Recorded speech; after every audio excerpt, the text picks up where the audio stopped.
ఉన్నట్లయితే తెలంగాణ రాష్ట్రంలో గృహజ్యోతికి మరో ఛాన్స్ అయితే ఇవ్వడం జరిగిందనమాట.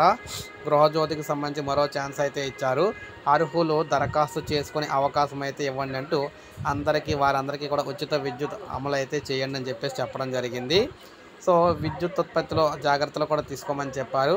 ముఖ్యంగా ఇక్కడ మనం గమనించినట్లయితే గృహజ్యోతి పథకానికి అర్హులై ఉండి గతంలో దరఖాస్తు చేసుకొని వారికి తిరిగి దరఖాస్తు చేసుకునే అవకాశం కల్పించండి. వారందరికీ ఈ పథకం ప్రయోజనాలు వర్తింపజేయాలని డిప్యూటీ సీఎం బట్టి విక్రమార్క అయితే విద్యుత్ శాఖ అధికారులను ఆదేశించారు. మహాత్మా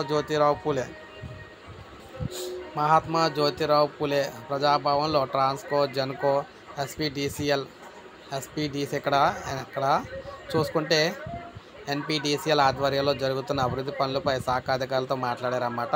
సో ఈయన ఏం చెప్పారంటే గృహజ్యోతి పథకంతో గతంలో కొంతమందికి అర్హత అయితే లభించిందని, మిగిలిన వారికి అయితే అర్హత లభించలేదని, అందువల్ల ముఖ్యంగా వీరందరికీ కూడా మనం చూసుకున్నట్లయితే ఈ విధంగా మరొక అవకాశం ఇచ్చినట్లయితే వీరందరికీ కూడా అవకాశం అయితే ఉంటుంది కాబట్టి మళ్ళీ ఉచిత కరెంట్ మిగిలిన వారు కూడా పొందుతారని చెప్తున్నారన్నమాట. సో ఇది మనకు అప్డేట్. ఒక లైక్ చేయండి, సబ్స్క్రైబ్ చేసుకోవద్దు, మన ఛానల్ సబ్స్క్రైబ్ చేసుకోండి.